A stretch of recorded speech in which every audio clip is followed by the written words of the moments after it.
What a night for Hodges, Alan and Chris say. What a night for the Steelers. What a morning for football fans. Welcome to GMFB. We're live in New York City. Happy Monday. It's October 14th. My name's Kate Burleson. Peter Schrager's here. Kyle Brandt is here. And we've got your highlights. Things got funky last night at the Dignity Health. Did you miss the Sunday Nighter? How dare you? Let's go to the dig, Kay.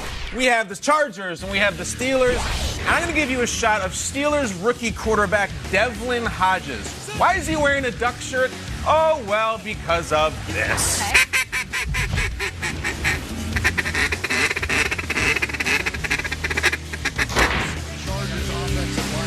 Bradshaw, Roethlisberger, and that guy, takeaways leader as a rookie, scoops and scores, and they are going crazy at the dig for the Steelers. Now, 7-0. Next possession, guys. Rivers over the middle, deflected. Guess who gets it? Devin Bush. Wearing that old Joey Porter double nickels. He was incredible. All right, look at leads NFL in takeaways. They got a great team. That was a slip and slide. You got the quotes. All right, so Duck. He was also in the junior duck calling championships. Down, up 14-0. He goes to James Conner, who breaks a tackle and walks in there. Everything's coming up. Duck. This table celebrates Howard the Duck. This was Devlin the Duck last night. And Juju and Jason. Look at the Steelers fans in Los Angeles. Fourth quarter, though. Phil Rivers always battles back. How do you beat a duck? Well, obviously, you go to a hunter. Nice. Hunter Henry is back. Touchdown. Unbelievable. He points to the sky. So are the Chargers going to pull this one? They are sort of at home, I guess, but under a minute left to go. Backed up their own end zone. Down touchdown. Rivers lets this one go, and no, it is intercepted by Cameron Sutton. Rivers had to escort a Steeler away from him. He was ornery as hell, and I don't blame him. But guys, where do Ducks belong? On top of Rivers. And they were in this one as well. Quack, quack, 24-17 Steelers. Let's hear, though, from number 30, James Conner, who looked just as good as Linda Hamilton in the new Terminator movie. What do you got, James? There's huge momentum for us going forward. For us to get, points on defense, that's huge. And so for them, man, just playing tough and Cam Sutton, he's a guy right there. I've been new to the talent level that he had, and so he played really big tonight. And defense was just making plays. James Conner has more touches a game, scrimmage yards a game, yards per touch, and scrimmage touchdowns in the last 3 weeks than the first 3 weeks of the season. They are trending in the right direction, and they are going to have a little bit of a rest by here in Week 7. Thoughts on this game, Nate Burleson?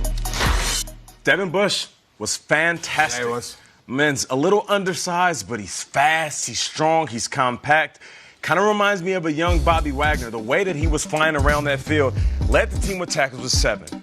Had a pick, a pass breakup, and the fumble recovery TD, as we're showing you right here. One of these versatile young linebackers that has came in as a rookie and established himself as a leader. I remember right out the gate when he was in camp, they said the first day on the field, he was talking like he has been there for 10 years. And I remember before that, during the draft, he had that strap outfit with the buckle. And I knew ever since then we better buckle up because this dude is one of the best, not just in his class, but could be one of the best linebackers of his era. Great. So this is a fight, though, at Defensive Rookie of the Year, right? Devin Bush in the mix. You've got Bosa there, Brian Burns, Chase Winovich. I can't wait to see how it shakes out, but Bush is leading the way. That should be a good race as it goes, but he might not be the best rookie on the Steelers. This Duck Hodges, I'm all in. I'm all in on Duck, and I love it when Tafoya is already referring to him as Duck. Like, not so even good. She doesn't say Devlin/Duck, it's Duck. And you know what? The Steelers fans showed me something. I was in Los Angeles this weekend. Yeah? And I'm out in front of the hotel. It's all Steelers. Really? Yinzers, you've got your, and I don't know if that's an offensive term. I don't think it is. They said Yinzer Mob on a sign. I think they like that's it. what they call themselves. But this is at a visiting stadium. Michael Vick, who I work with on the weekend, is at the game, and he's texting me, and he's like, dude, it is all Steelers fans. Former Steeler. He's a former Steeler. It's all Steelers fans. They traveled. They have not given up on this team. Tomlin has not given up on this team. And Duck Hodges has not given up on this team.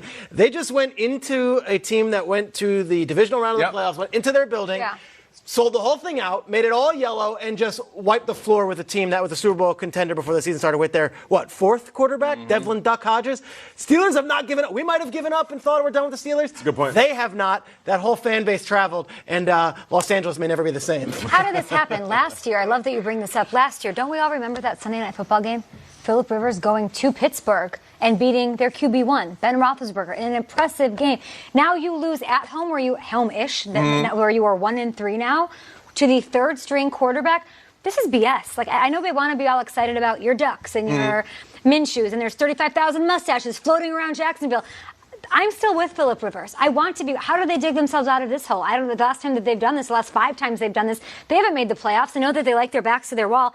They can't run the ball. They've got a bunch of injuries after injury. Is it a wrap on the Chargers? I hate seeing the changing of the guard. I don't know how Phillip Rivers ever gets to the playoffs again if they're playing like this. I know, and they've got nothing from Melvin Gordon coming back.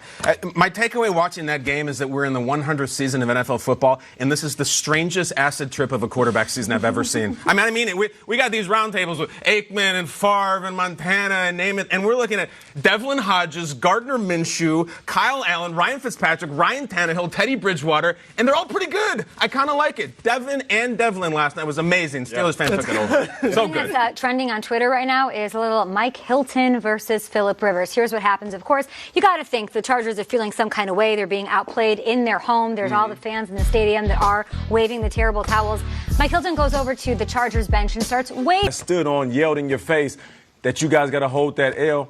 Take that L. Like, I'm not going to sit on Rivers' side of this one. Nah, I feel like that was inappropriate. You're going to put your hands on a man because he waved at you, because you're in your feelings as a quarterback, because you're at home and you're getting whooped by the Steelers? Nah, I feel like Phillip Rivers is inappropriate. What do you guys think?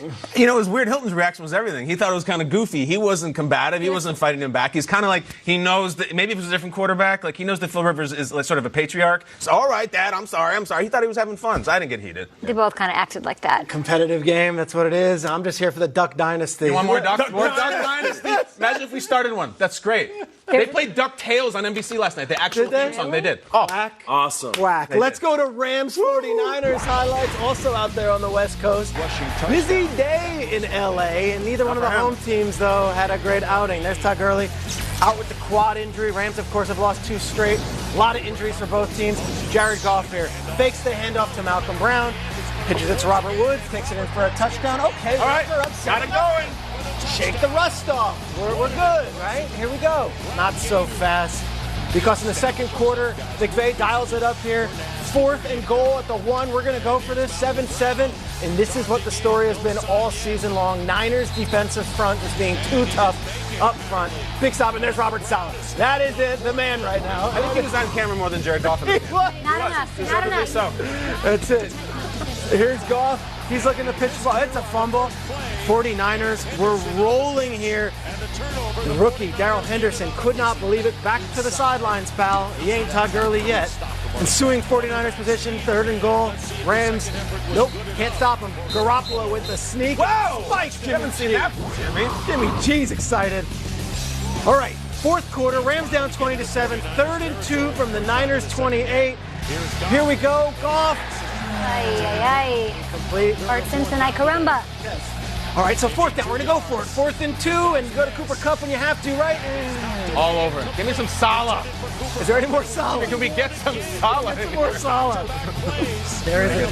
Take another look. Yeah, there it is. Salah. It's like my dad Chester every time he wakes up and watches Good Morning. That's how excited he is? Yes, just like that. Man. He's everybody's Excited as Chester, and he was. McVay, not as much. Let's hear Jimmy Garoppolo after the game. Victors, 5-0 start. What do you say, Niners Nation?